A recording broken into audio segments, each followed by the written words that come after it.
Hi guys, it's a gorgeous sunny afternoon, so I thought I'd take you for a tour of the garden. I've got 2 garden beds and some planters, and I'm going to show you around and what's growing. In the first row here, I have my squashes, and it looks like we're going to be getting some flowers soon.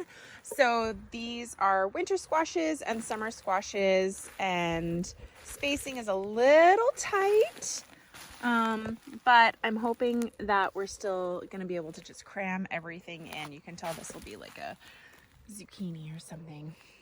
And then in my next row, this is kale and cabbage city. So we're already eating lots of kale chips, kale salads, kale.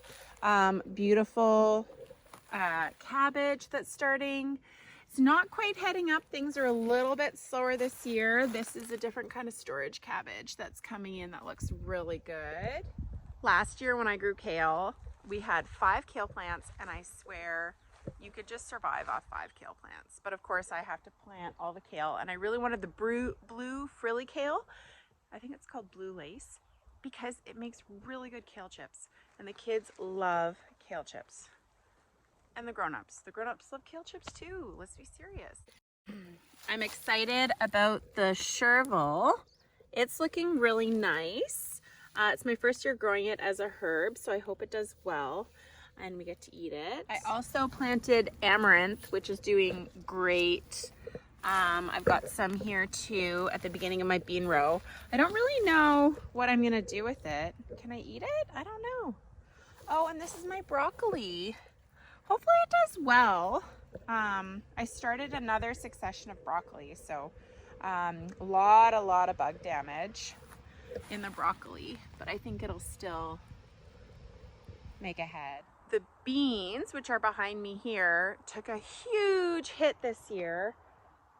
The bug damage was crazy, so I had to come through probably about a week ago, and I just filled all the holes where the beans were eaten or they didn't come up, and I put in new pole beans, but I was almost out of seeds, and I'm like, I don't know, just planted what I had really, and some of it was old seed, but I'll show you what's coming in. So this is the bean that didn't die, but all the other ones I had to reseed. Oh, this one had died, but it did come back. I shouldn't say it died. This one, you can see the plant that died, and then I actually just popped a new seed in. Lots of bug damage, but I think the new succession, I think it'll make it. I've got some grass I gotta pull up here, but look at that little lettuce. Did I put a lettuce there? I guess I did. Anyway, so, but not all the beans are coming in. So this is where some beans had really just taken a lot of bug damage, and so I reseeded, and you can see new ones are coming up. But as I said, it was old seed, and I'm not seeing, look, that one got eaten. Perfect germination. Really trying to do with any hole in the plastic that I have, the black woven poly. If I have a hole where something didn't germinate or got eaten by a pest, I'm trying to put something else in there. So I have other seedlings started in the greenhouse that I can show you that are kind of ready to go. But the other option is to actually just pop a seed in the ground and hope for the best. So in this case I did beans, but over there I can show you, I actually started broccoli by just popping it in the ground, and I can see that it's just come up. You can see here, this little broccoli just came up. So hopefully the goal is that it gets big enough to beat out the weeds. One of my absolute favorite plants are broad beans. These are Windsor broad beans, and I'd say I got 100% germination, but I see 3 holes. But honestly, they did so well. And then I had some extra holes that I hadn't planted. I think I had put straw flowers in there and they didn't come up. So then I put more broad beans there, and they're coming up. And I absolutely love broad beans. I love them for fresh eating. I love them for making falafels. And then honestly, they're the best for winter stews. You blanch them, you freeze them, put them in a Ziploc. They store perfectly, and then you can just throw a handful into a stew, and we eat stews all winter. And they're just awesome. So I highly recommend the Windsor broad beans. Last year I grew a few different kinds of broad beans and they were just so beautiful and had the most beautiful flowers, but they didn't produce as much. So these I just knew would be good, and the goal this year is to genuinely grow and preserve as much food as I possibly can. Okay, so let's take a look at the next row. Look what I found. It looks like clover, but that is fenugreek. So I'm really excited to use that in curries and stews this winter. And here's some more. Oh my God, I totally would have thought that was a weed and ripped it out. So lots and lots of Brussels sprouts, which usually aren't ready until late fall. We've got red Ursa kale, a different variety of kale, because I'm really going to try and blanch and freeze as much as I can. And then here I have, this is tatsoi. So I'll leave 2 plants because it's bolting. It's a cool weather plant and we're having a hot week.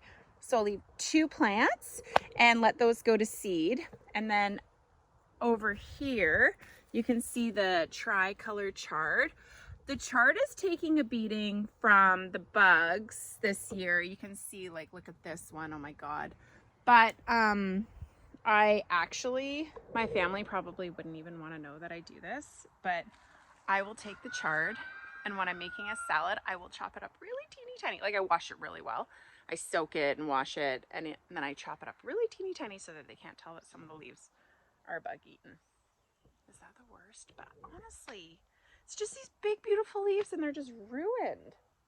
Okay, but let me show you something that is not ruined, and it just makes me so happy. Okay, over here, I got a lettuce seed pack that was like a bonus when I ordered my seeds, I think. And it had really nice, beautiful lettuce. So far what I've been doing is I pick the bottom outside leaves, but pretty soon in this heat they are gonna bolt, and so I'll either cut the whole head off or I'll pick the whole plant out and put something else in the hole. But I just love the colors, and they're not bitter, they're just really soft and buttery. Okay, so down here in this row you can see I've got tomato plants. I hadn't intended on putting any tomato plants outside. I like to put them in the greenhouse. I had put in this area 32 cucumber seedlings, and I planted them on May long weekend, which is usually like last frost. I had checked the nighttime lows and they were not calling for frost, but it got cold enough that all of my tomato seedlings died. I had a few in the greenhouse that I hadn't planted out. So I think I have 7. So it's not enough, people. I want wheelbarrows and wheelbarrows of cucumbers, but we'll survive. So I had some extra tomatoes, so I filled some holes with tomatoes, and they are miserable because it's been cold. So that actually hasn't worked out great for us. And then in the remaining little holes that I had, I planted corn, and it's coming up. So this is my second crop of corn. I have corn planted in behind me. So bonus corn, I had extra seed. We'll see how it does, but I just couldn't leave the holes. And I mean, I think you can tell we already have enough kale. We don't need any more kale. I need like food to fill our bellies, right? So you can see this row behind me, I was really pumped about. This is shallots. Shallots, besides broad beans, might be one of my favorite things to grow. And do you know why? Because they will store for 2 years. They're not one of those things that you go and you store and you find out later that they're moldy. They will store. When they're ready, you harvest them, you braid them, you hang them in their hallway. It doesn't have to be cool, it doesn't have to be hot, it just has to be in your hallway, and they will last forever. They're just the best thing ever. So I'm excited about that. I've got a couple different kinds in there. And then dill this year, sorry, I have to weed this area really bad, but I just planted it in a cluster, which wasn't like the best idea, but it seems to be doing well. So I actually think I'm gonna have enough to dry because I was shamed into not growing enough dill. I think this is white kohlrabi. I've never actually grown kohlrabi. Oh my God, the weeds. I've weeded this bed so many times. So I'll just Get rid of those. This is just a weed patch, so just ignore that. This, I think, is a white kohlrabi that bolted already. This row is actually really weedy, and it hasn't done as well as I thought. Some nice little lettuce. And then this is the fenugreek. This is more fenugreek, and it's doing really good. I've never grown fenugreek before, and I need to check if it's like other herbs that when you grow it, they do better when you harvest them often, and then it'll keep growing, or if I should leave it and let it go to seed right away. So I'm gonna have to research that. Also back here, volunteer Jerusalem artichokes. I left them because they look really happy, and I only had shallots in that row, but ideally I don't want them there. So also in this row, I've got another succession of beets. I actually just planted beets upon beets because they store really well. So I like that. The heat is a really great time to weed because you can just take them out and throw them, and then they'll dry out and shrivel. Got so many weeds. This row is covered in manure, and the manure had loads and loads of weeds. This next row is a jungle. I wanted to direct seed because I wanted maximum output of what I could get in a row, and with the black plastic and doing spacing, I find that I really don't get that. So in this row, I've got leeks, or the taller things. Well, that's grass, but you can see the leeks in there. And I'll show you what else. So I've got beets that are not, and weeds, but I've got beets in here. Oh my God, look! Can you see that? It's hard to see. Look, they're getting beety. And then I sort of tucked in like some, I think this is moss curled parsley, I think is what it's called. The leeks are doing well. I multi-sowed the leeks this year because they're in manure, so I thought it would be rich enough to kind of stand it. Oh my God! Wait, what is that? Oh, it's a turnip. Look at. Oh, I'll leave that for my son to pick. That is a giant, giant turnip. Lots and lots of beets in here. And then you can also see this. I don't know if that shows or if the sun's shining too much. This is gonna be a beautiful kohlrabi. So my first year growing it. Man, guys, I can't even tell you how many times I've weeded this row. It's like borderline insane. Here is a leek that I harvested like a week ago. I just cut it off for a stew, and it honestly just grew back. I've got spinach bolting. That's imperial spinach. More beets here. Oh God, do you see this? Giant volunteer potato. Okay, so I was gonna rip out this giant volunteer potato, and when I went to go start ripping it out, I saw it was fingerling potatoes on the bottom. And this year I didn't plant any fingerling potatoes. I couldn't find any fingerling seed potatoes. I didn't order online. I was just getting from the store. And I love growing fingerling potatoes. They store perfectly in the cellar, and they grow, like you can get an easy 10 pounds off one plant. So I'm like, you know what, if I get 10 pounds off this plant and then I save it, if we don't eat it because we just love them, then I will have enough seed for next year. So I was so excited about that I greedily left it in this beautiful spot in my garden. And look, it's shady. These leeks are so tiny because of that thing, but that's okay. The beets are looking good though, guys. Oh my God, I'm excited. Oh, another little baby turnip, just a little baby. I planted some sunflowers at the end of the row. I always like to try and like sneak things in. So that's a sunflower I snuck in. And then there's a couple here. I had super poor germination on the sunflowers, so that was too bad. Another volunteer that I had is 1,000 head kale. And I didn't know that 1,000 head kale was a perennial kale. So I left my kale because I thought it would overwinter, but not perennial. I just thought sometimes we have mild winters and it doesn't die. We had the harshest winter. We got 1,000,000 pounds of snow, and we got just minus 35 Celsius forever. So in the spring, I took one look at that plant. The stem was dead, everything was dead, and I just cut it. And I left all the roots of everything that I cut in the ground because I wanted to leave that little mycorrhiza cluster under the soil, and I didn't want to disturb it. Well, guess what happened? So this is some 1,000-head kale, and this is 1,000-head kale. But the way it came up was kind of like out of the ground.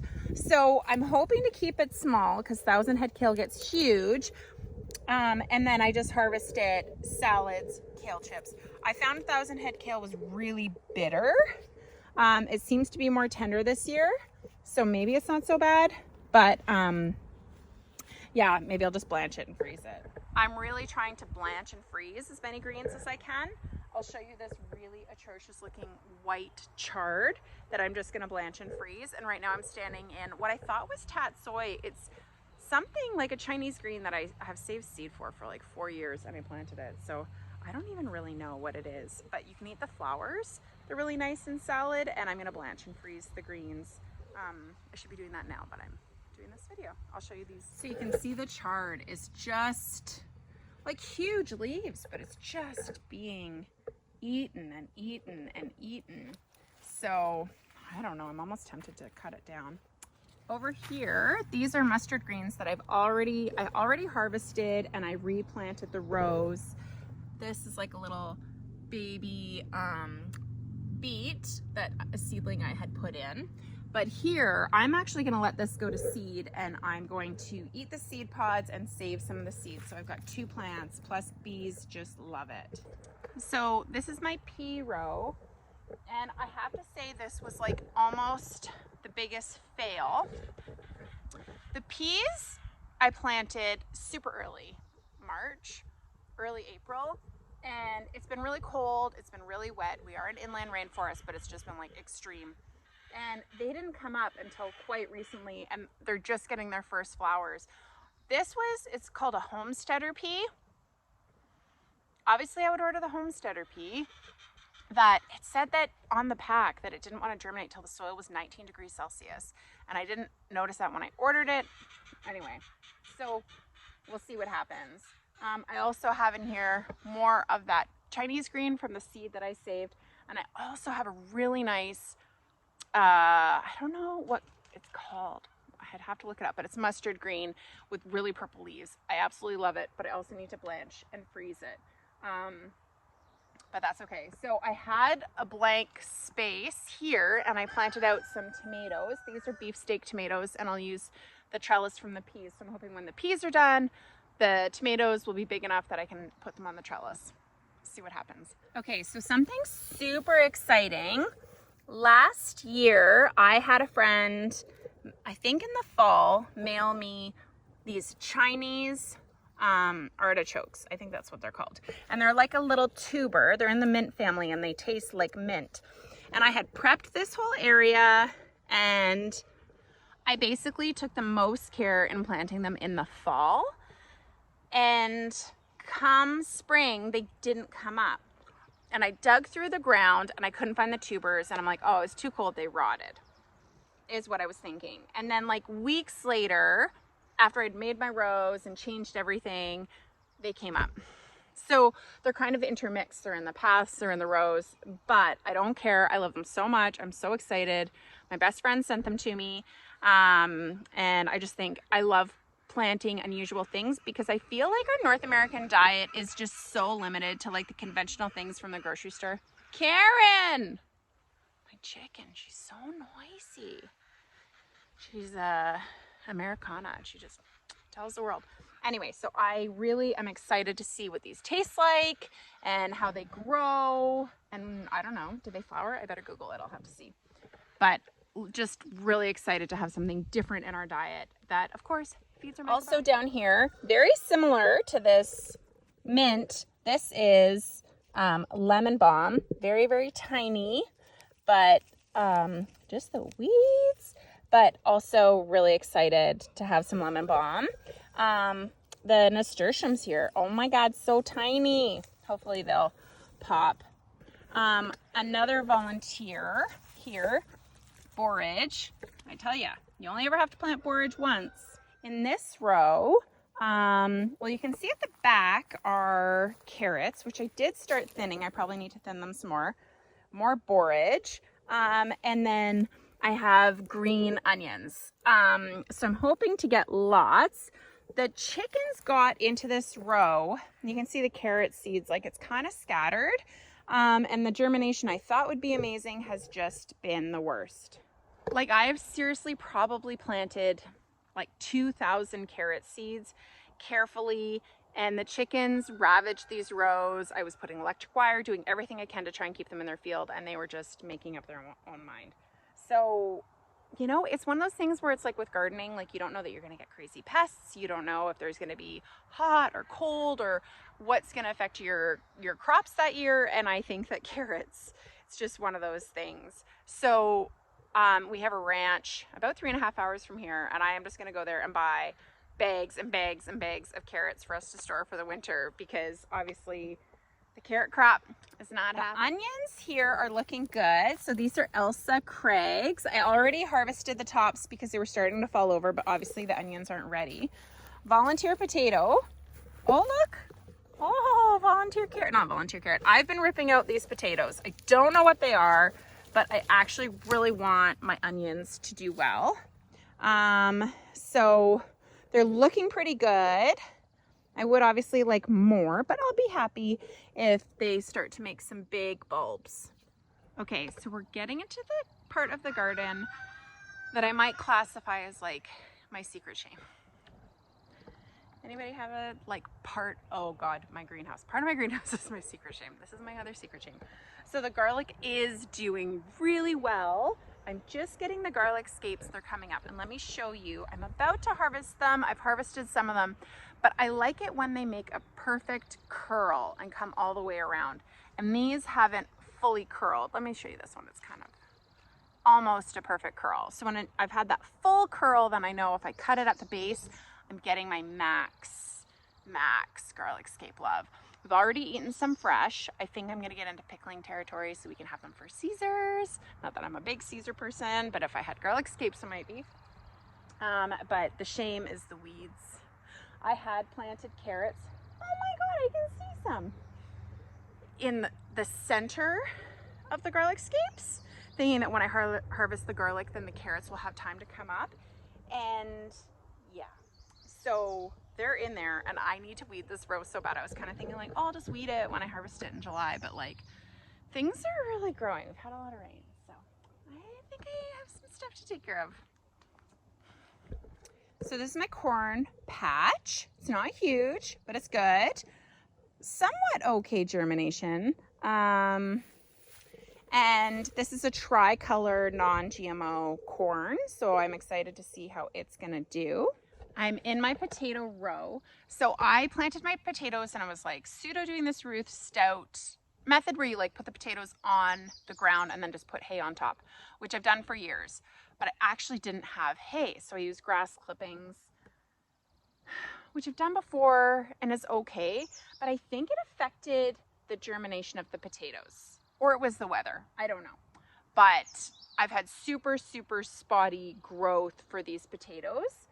But I am still getting potatoes. We will still eat potatoes. Like, look how big they are. And every time we mow the lawn, I just take the clippings and I hill them up here. So they're getting some sort of hilling, but the grass, I mean, same as hay, it falls fast. So, you know, you think you've stacked it up 3/4 of the way up your plant, and then it's just coming straight down. But still, I mean, they're growing and they look healthy and happy. So I think that it's working on whatever level that is. So some of the plants have just started flowering, so they're going to be setting tubers right away, which is great. Yeah, the plants are getting so big I can't even really see where my rows are. Yeah, like these are falling over, but oh yeah, now you can see the different varieties. So I grew Cannabec and red Pontiacs, I think. So at the end of like the garlic row, those rows there, this is a huge raspberry patch. I was gonna say, I think I see raspberries, but that's a Saskatoon bush at the back. So anyway, it is insane. That is gonna be the biggest haul of our lives. I don't know how we're gonna get in there without trampling on the plants, but I honestly just don't care. And behind me here at the end of the potato row, this is a different variety of raspberry. I don't actually know the name, but these ones, they flower later, fruit later, berry later, whatever you want to call it. Anyway, so yeah, so I like having the two varieties because then we just constantly get raspberries. They've really taken over probably 5 feet into my garden. I didn't cut them back this year. Honestly, when you're only one person, you just do what you can.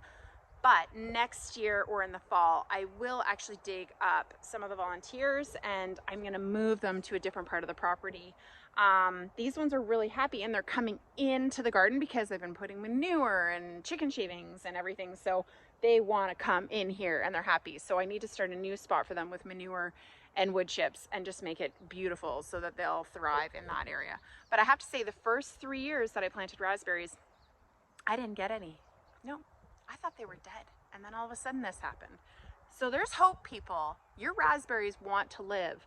They just need to find the perfect soil. So at the very back of the potato row before, oh look, the raspberries are gonna make raspberries soon. This is pumpkin, and my son wanted to grow the biggest pumpkin I could find. So I ordered the seeds of the biggest pumpkin I could find. I can't think of the name. The first one didn't come up, so I planted another seed, and then the first one came up later. So now we have 2. So we'll see how those do. They're kind of in the jungle of raspberries, so hopefully they can get a leg in the world and start to make a name for themselves. So this is like a little sandbox area for my son, but I've also kind of become obsessed with making planters. So I like planters because they're really easy to weed. But anyway, I made this planter with offcuts because we have a band sawmill. So these were just pieces of wood that my husband wasn't going to use. And this is an African nasturtium. And I'm excited to see what color that one is going to be. But they're just like really vibrant and they've got like a little frill to them. Not everybody loves nasturtiums. I do. You can eat the leaves, you can eat the flowers, and you can pickle the seeds or ferment them. And they're spicy like little capers. They're amazing. So I have other planters, calendula, peppermint. This is wild mint with green onions, basil, and oregano. And this is my little teacup planter, little basil, hens and chicks, sweet peas I need to plant. This is all wild mint I dug up. I made this planter yesterday. So it looks rather small, but it'll grow. This calendula is about to flower. This is a drawer planter that I made. Morning glories, which will probably need more space than that. This is a little planter where I have sweet peas, just so random. Thyme. The sweet peas didn't come up until it got hot. They've been in there for like 2 months. So that's why I put the herbs in. Same with, are there sweet peas in this one? Oh, this one's calendula and nasturtiums, but the nasturtiums they're definitely taking. Okay, I'm gonna give you a really brief tour of the greenhouse. The tomatoes, I'll just say, were really small this year. I didn't start them on heat mats, which I own, and I had them in the basement under grow lights and it was too cold. And then when I brought them out in the greenhouse, it was just too cold. So they're very, very behind. But I still love them because they're my babies. So I've got, I'll just show you, I've got Cherokee purples, and then like I like to do a million basil plants all in front of them as a ground cover. And then back here, I've got radicchio, which I keep ripping up and it just wants to grow. And it actually had overwintered in the greenhouse. The only thing is the radicchio, it's just so bitter. Like, how do you eat it? Like, even if you put one leaf in a salad, kids won't eat it. It's probably really good for you, but I just can't. Oh, this is a black creme. So much basil. I've got lettuce leaf basil. I've got just dolce something, normal Italian basil. This is like a Siam Thai basil. So these are my super tiny tomatoes. Look at that black creme, but it's flowering and I'm just gonna let it flower. More Cherokee purples. Oh my God, sunrise bumblebees, so small. But if I get one cherry tomato, I will be in heaven. I also made these planters to put in front of the house. I'm just waiting until it's a bit warmer and they're a bit bigger. So I didn't label them, but lots of basil that'll act as a ground cover, and then the tomatoes in the middle. And I also put, this is probably a bad idea. I think I'm killing it, but this was my avocado tree that's like 10 years old. It was in the house and it was really bugging me. So I brought it outside and it is mad. It's very mad. Okay, so back here, I've got summer savory, oregano, more oregano, and then tomatoes and basil the whole way back. So the oregano, you just have to cut it and dry it and cut it and dry it and cut it and dry it. It will get so big. Like I haven't fully cut this one and it needs to be done. So tiny tomato, the basils are just really small, but hopefully they take over. And then back here, more tomatoes. Look at that tiny beef steak. That's that. Oh yeah, so it's Siam Queen Thai. More Cherokee purples. That's what I like. And behind me, I've started my fall planting. So when things are done, I rip them up and I'm gonna put that in. So I've got cabbages, green onions, broccoli, and I planted a variety that I think will do well, not Waltham. Don't plant that Waltham, people. So this is green Goliath. It's just germinating now, so then I'm going to take it outside before it gets heat stressed in here. These need to be watered. This is a nice, almost like butter crunch, but red lettuce. This is a butter crunch lettuce, and these are two different kinds of storage cabbage. These are tiny tomatoes that I think I'm just not even going to plant. And some more chicks and hens. And oh yeah, I actually decided I'm going to give cauliflower a chance. So as I said, things are just germinating.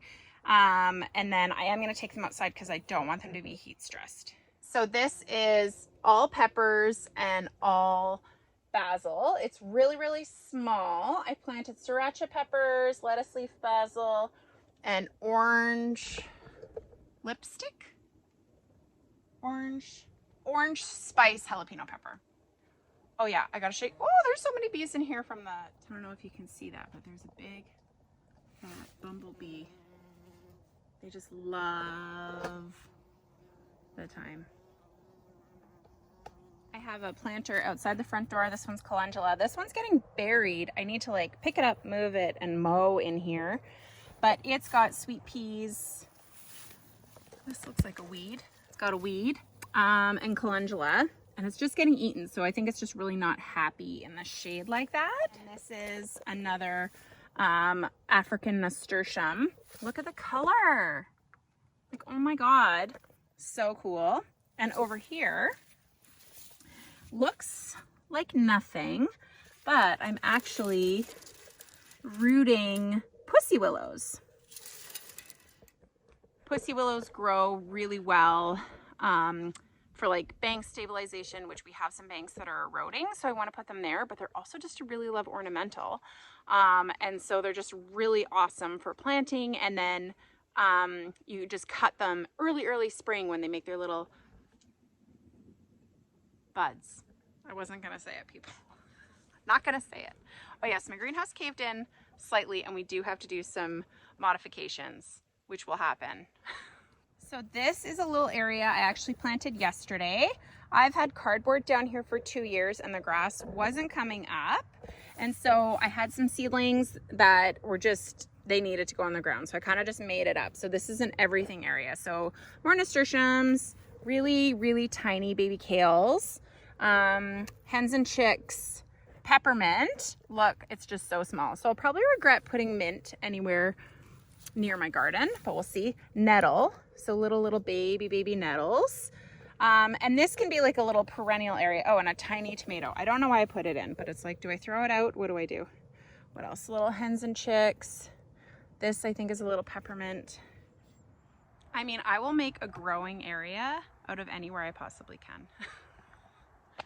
Okay, so that's basically it for the garden. Oh, that's my trailer. Don't look at it. I had manure in there and then I had some other stuff. I'm just going to show you one thing I'm super pumped about, and this is a currant bush. I think this is a red currant and a white currant, or maybe it's all red. I got that as a tiny little nothing 4 years ago. Planted it, and then I just put manure on it every year and water it. And I think because we got the crazy rains this year, or maybe just a matter of time, it is so happy. It's just lovely. Look, I don't know if you can see that, but Karen, that noisy chicken, and my rooster, one of my roosters, is in my compost. Hey you, what are you doing? You're cheeky. So that is it for the garden tour, beginning of July. We should have chicks hatching tomorrow from the incubator if all goes well. And they're gonna go in that chicken tractor when they're big enough before they go out. And Mama Duck just hatched 5 little ducklings. And yeah, life's coming together in the summer on the farm / homestead, whatever you want to call it, farmstead place I live and eat food. Thanks for watching my garden tour. If you like this video, make sure you give it a thumbs up and subscribe if you want to see more garden tours or whatever else I'm gonna post. Okay, thanks for watching. Bye. Geese, what are you eating? Bugs? I hope it's bugs. You guys are cheeky. Cheeky geese.